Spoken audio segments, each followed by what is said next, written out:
Hello mga boss, Nino Antonio Wanya sa El Nino Conditioning System, ang inyong online handler.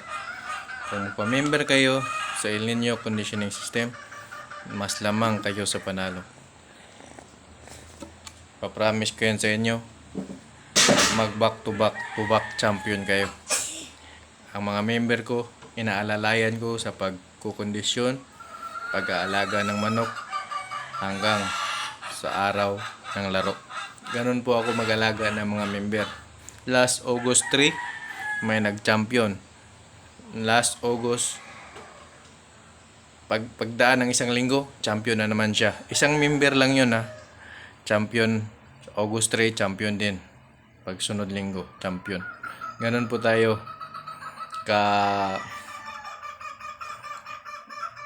ka-onhan sa mga member. Kahit online to, pero onhan. Medyo magulo. Online pero onhan tayo sa pag-alaga sa ating mga member. Hindi man masyadong ma-relate as onhan, pero nagki-care ako sa aking mga membro. Kaya magpa-membro na kayo. Kahit anong inquiries nyo about sa manok, sasagutin natin. Kahit nga sa panggobyerno, meron akong alam eh.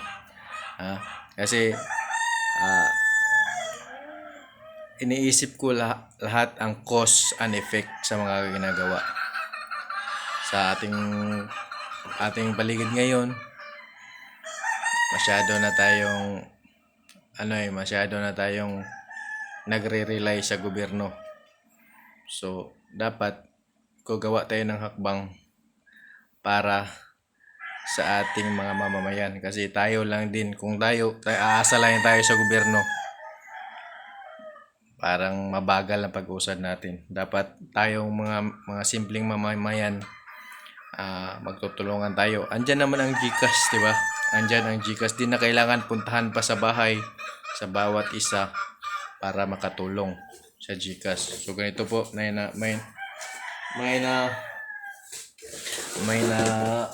iisip akong paraan paano tayo magtulungan.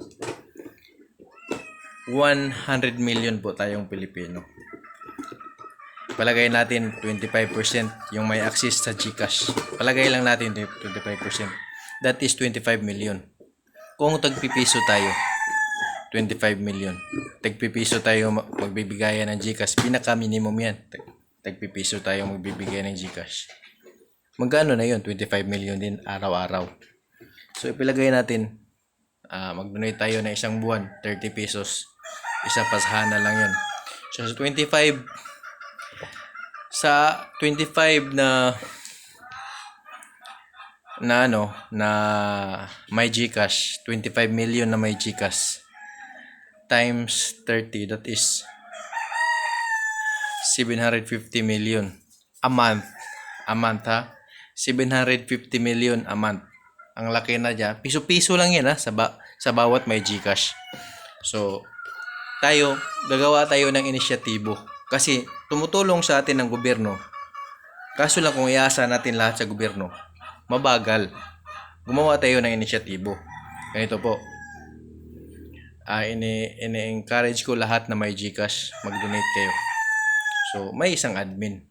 Ako ang nakaisip niyan. So palagay natin ako ang admin. So magagawa tayo ng NGO. Ang pangalan natin ay GCash for Filipino. So GCash for Filipino. GFP. GCash for Filipino. So yan, gusto ko talagang tumulong. Ako, kahit wala akong trabaho, kumikita ako sa pagbablog ko, sa mga balato, sa mga membership. Alam mo ba, marami na po akong tinutulungan. Hindi ko lang to pinapublic kasi maliliit na bagay, pero marami na po akong tinutulungan. May bata bumili ng gamit sa school, ako nagbayad. Hindi ko yun kilala, ako nagbayad. May isang bata bumili ng pagkain para sa pamilya, ako nagbayad. Yan po, ganun po. May isang mga batang masisipag, kaso walang puhunan. Binigyan ko ng puhunan. Nitong buwan lang na to, August. Marami na po akong tinutulungan kahit dati pa nung nagtatrabaho ako, kasi yun po talaga ang adhikain ko. Kahit maliit lang kita ko, tumutulong ako. Nung nasa bangko pa ako, pag may madaanan akong tingin ko, naghihikahos talaga.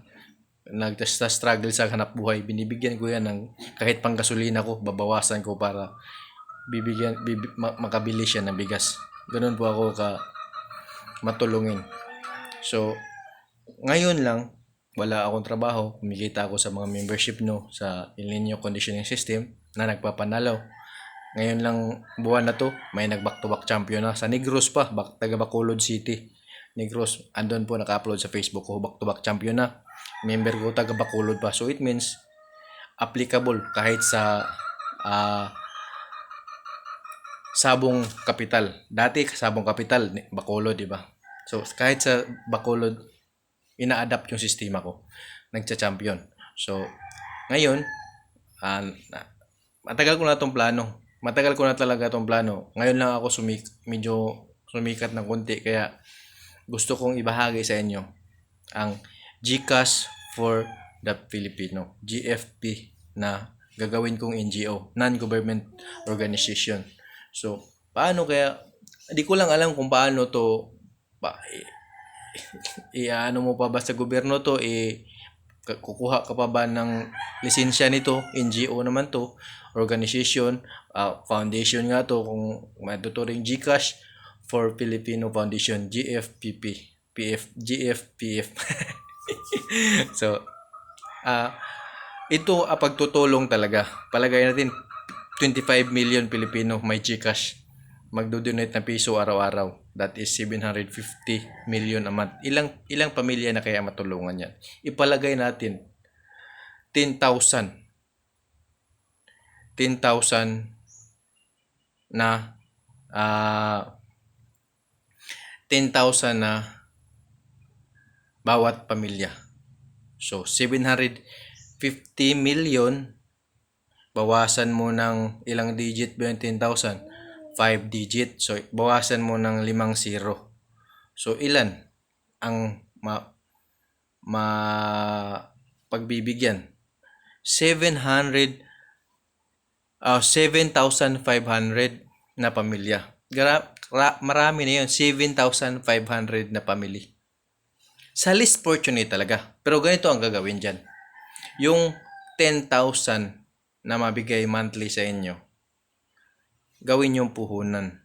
Saan? Sa agrikultura. Bakit sa agrikultura?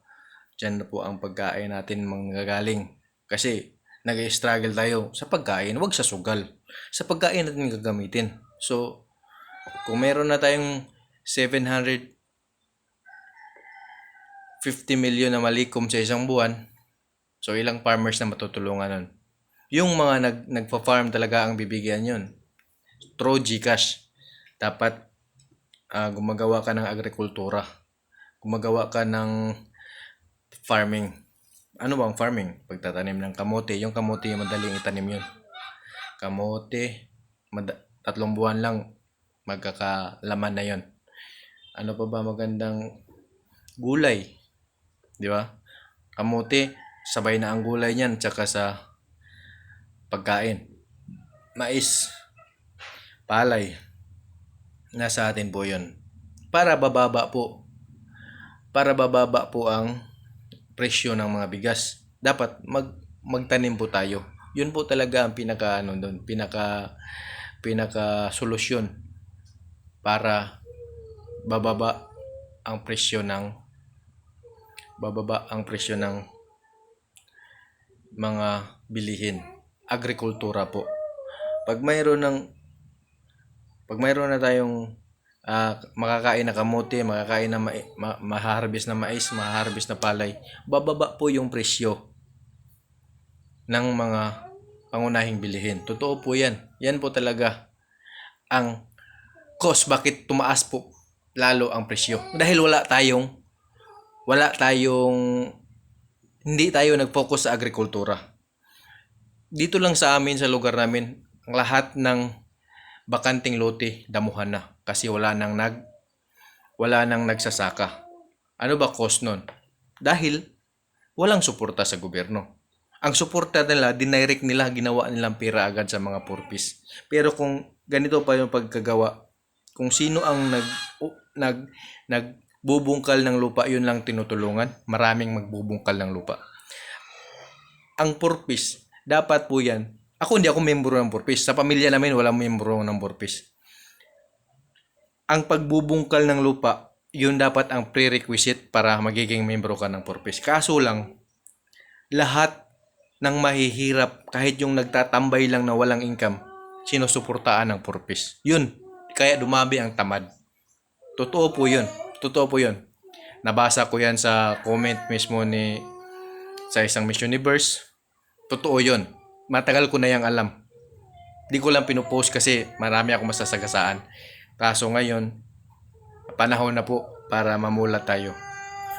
Tutulungan natin yung mga magsasaka.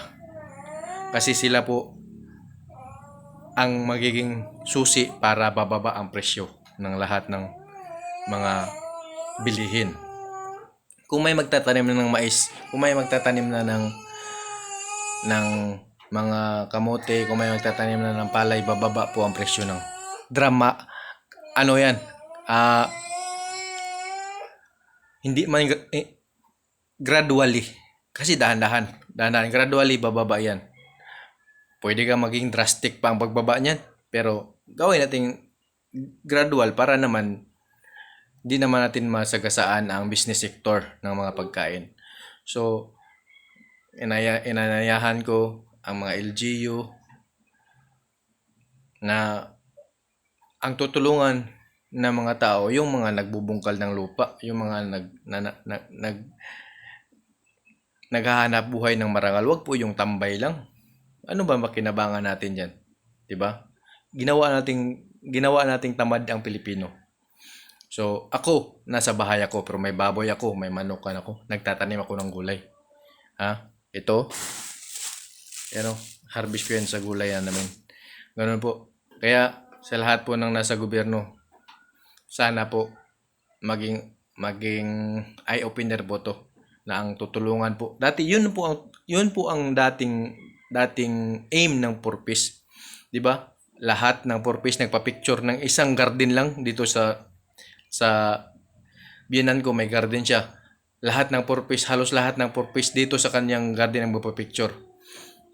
Ganyan po. Dapat puntahan sa bahay kung may garden ba talaga, kung may farm ba talaga, bago ka i-member sa purpose. Huwag po yung sabi-sabi lang, oh may garden ako pero di naman sa'yo.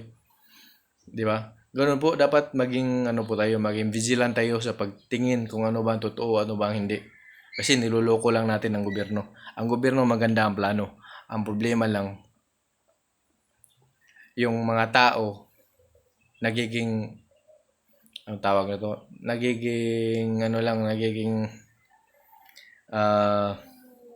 madaya sila sa sarili nilang lipunan. Dapat po, huwag po tayo maging madaya. Dapat parehas po. Magsaka po tayo ng maayos. Tutulungan natin ang mga magsasaka, mangingisda, at yung mga small time business. Yun po, doon po tayo mapababa ang presyo ng mga palay. Sa agrikultura po talaga. Hindi po sa importation, hindi po yan makakatulong. Ang yayaman lang sa importation, negosyante. Pero, pagtutulungan natin ang mga mahihirap, dapat po lahat ng lupain na bakante na hindi pa ginagamit, dapat gamitin natin sa agrikultura. Kahit may ibang may-ari niyan, may mayaman pa may-ari yan, dapat ipakultivate yan. Kung hindi yan i-cultivate, magdudouble ng buwis yan. Ganun po dapat ang gagawin. Gumawa po kayo ng business na ganun. Gumawa po kayo ng batas na ganun. Kung ang lupa hindi walang income, mataas ang buwis na babayaran. Kung ang lupa ay kinocultivate, as is lang yung buwis na babayaran. Pero yung lupa na hindi kinocultivate, yan ang mataas ang babayaran. Sana po maging eye-opener po tong message ko, video ko para sa inyo. Kung gusto niyo tumulong sa gagawin kong organisasyon, GCash for Filipino Foundation.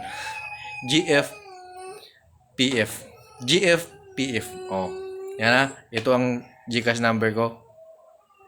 GCash number ng asawa ko. 0910-635-1218. 0910-635-1218. Yan po ang GCash ng asawa ko. Gusto ko makapagsimula ang lahat ng mahihirap matulungan natin. Ako mahirap ako pero gusto ko ring tumulong sa mas mahirap pa sa akin. Wala akong trabaho pero may baboy ako, may manukan ako at may membership ako para sa mga gustong matuto sa El Nino conditioning system na nagpapanalo 90% winning. Yung mga vlogger na yan ng mga nagcha-champion ngayon, member ko po yan. Sa gustong tumulong sa gagawin kong foundation, mag-Gcash lang kayo sa 0910-635-1218. Dito po ako scammer. Ito pong mukha na to, di po scammer. Tutulong po ako sa mga tao. Tutulong po ako. Sana po, suportahan po ng mga LGU yung binabala kong magiging negosyo. Magiging negosyo, hindi naman. magiging foundation. Dito po lang ito negosyo. Sorry. Wala tong edit. Nagkamali lang ako ng banggit pero hindi ko po ito gawing negosyo dahil hindi po ako mukhang pera. Tumutulong po ako. Marami na pong natulungan. Ang problema, hindi nabalikan. Marami na po akong naturuan sa conditioning system ko. Nagja-champion na pero hindi po, wala pong, konti lang po ang nagsishare ng kanilang blessing. Kaya ngayon gagawa ko ng Gcash for Filipino Foundation, GFPF, para itutulong sa mas less fortunate people. Ako mahirap ako pero mas mahirap pa sa akin kaya sila ang mga targetong tulungan. Dapat sila mag-agriculture na sila para sila naman pag kumikita na sila magkaka-income na sila at di na sila mahihirapan palaguin yung perang na bigay natin. Huwag nyo pong ibayad sa utang. Gawin nyo po puhunan sa pag-agrikultura. Baboy yan man yan, kambing man yan, pagbubungkal man yan ng lupa, basta agriculture. Lahat po ng agriculture, yun po ang agriculture po, yun po ang susi para bumaba ang presyo ng lahat. Hindi po gasolina, hindi po internet connection ang susi. Hindi po vlogging ang susi. Ang susi po is agriculture. Agriculture po ang pinaka gasolina natin para mapababa yung presyo ng mga bilihin. Salamat po, sana po maunawaan nyo ang ang plano ko. Gusto kong makatulong kahit wala akong trabaho pero gusto kong makatulong. Kung gusto nyo sa foundation na gagawin ko, sure 910-635-1218 Chingkor Casinilio, pangalan po yan ng asawa ko. Gusto ko pong tumulong. Salamat po.